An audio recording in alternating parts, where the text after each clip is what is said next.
Good evening. This is Cub reporter Ken Cordero coming to you live out of Middletown, Rhode Island. The date today is 3/24/12 AD. Now I'm being sponsored tonight by the jewelry company 2400 Degrees F by creator designer Christina Curtin, and her number is 1-860-463-4631. So call her if you want some nice jewelry. Now, as my world continues to just evaporate, as I'm sure yours is also, if you're an actual American citizen who was born in this country, who works hard, who pays taxes, which is basically, if you're your basic conservative, which keeps this country strong, the government has come out completely against you. No matter what they say, they don't like you. Starting from the top up, where our president is at, our socialist president, who wants to make the dollar absolutely useless, and just about has. So I guess he succeeded at what he's done, and it's really pretty sad. And the Republicans in Congress, these people just let him do it. I mean, it's really sad. All the Democrats want to do is take away your rights, and it doesn't matter on what level. The local level, the state level, the federal level. They had a thing today in Newport this week about a new school that they're building over in Newport, and they had they had this little black girl, about 3, a future student, and she's like digging the first shovelful. And you know whose name was on the shovel, this golden shovel? One of our favorite Democratic senators from Rhode Island, Jack Reed. It used to be, at least they'd put the first shovel to put on the shovel, and now they got a little kid doing it. But when the little kid should be playing, and they got him working already, they want to have him in school all day for all-day kindergarten or something.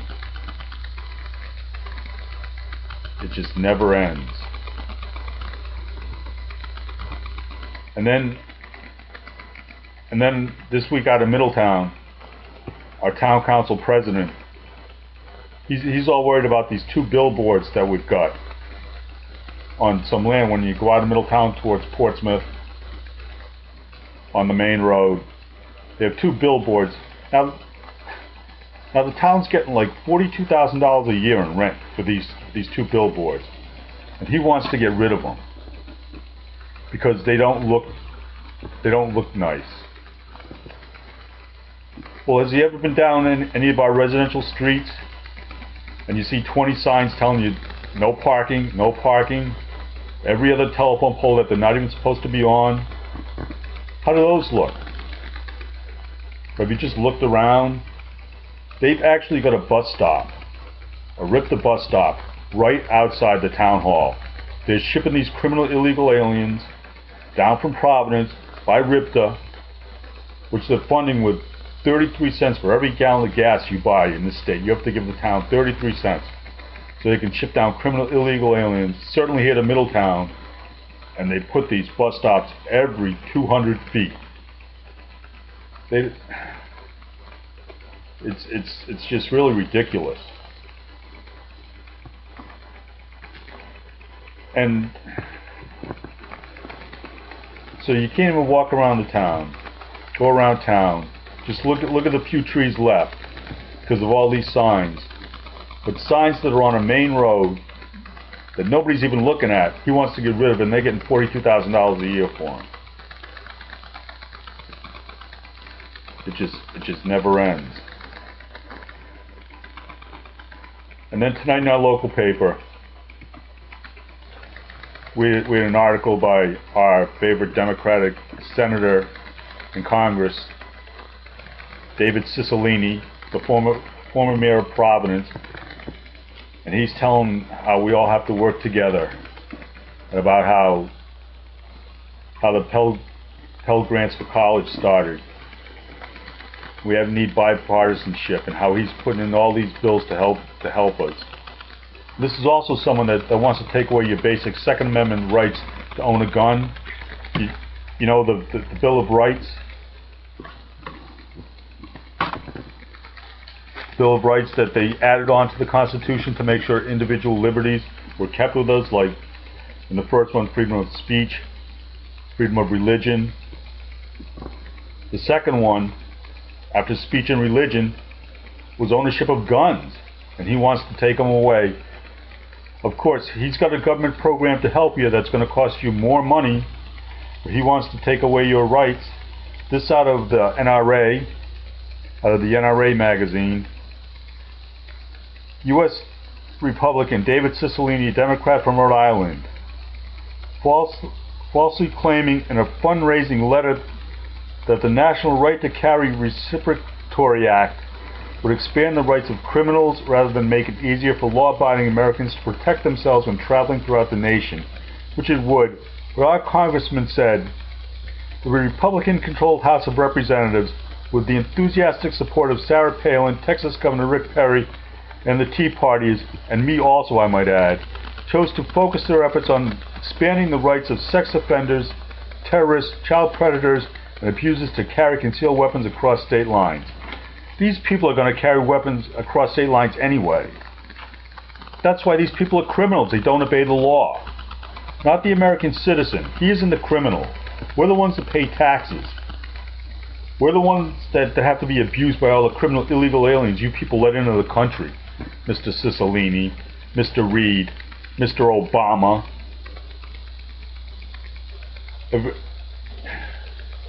Everybody in the town council in Milltown, they don't care if you get killed or something by a criminal illegal alien. They just don't care. When the girl was kidnapped a couple of years ago right down the end of my street, nobody said boo.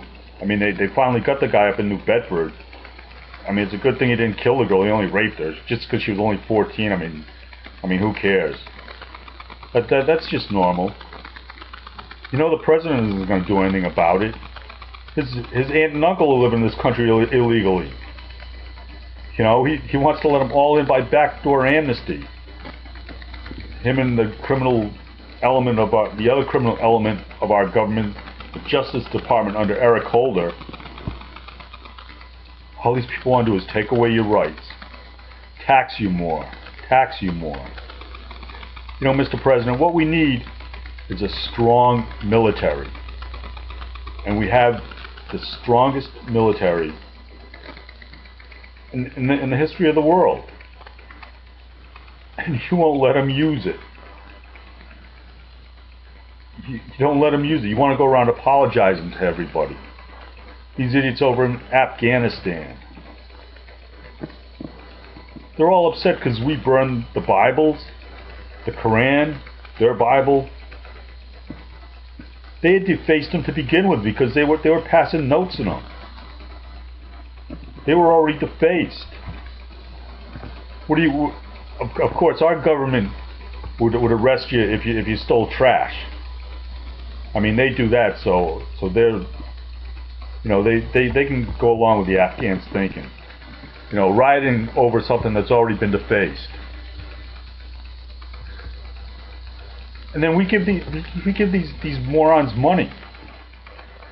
How about, Mr. President, how about if we kept all the money in the United States and we stopped giving it to the Afghanistans, the Iraqs, the Brazilians, the Mexicans?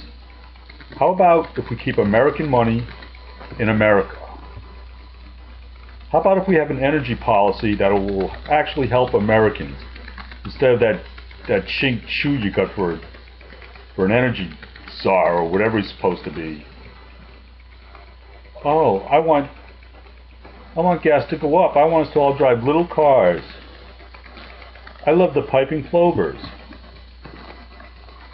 How about, Mr. President, if we have an energy policy where we're going to have so much gas, we're going to drill so much, refine so much, gas will be $1.50. Not $4, not $3.50, $1.50. How about that? How about having that for our energy policy instead of somebody that wants to just increase the price, which is actually doubled under your administration? And how about like all the poor people, the working poor, not the poor that are leeches and just leeching off the government, but the actual working poor that can't even afford to put gas in their car anymore, Mr. President? How about if we make gas cheap for them? Let's have a strong dollar. You know what your problem is? The problem with the president is he drives up the price of everything, and the value of everything goes down. The value of being an American, of actually waiting to come into this country to become a citizen, he wants to let everybody in, anybody, for any reason. So and just by printing money, he's driven the price of everything up and the value of everything down, which is basic liberalism. I guess they learned that at all-day kindergarten. I'm not quite sure. But anyway, this is just so depressing.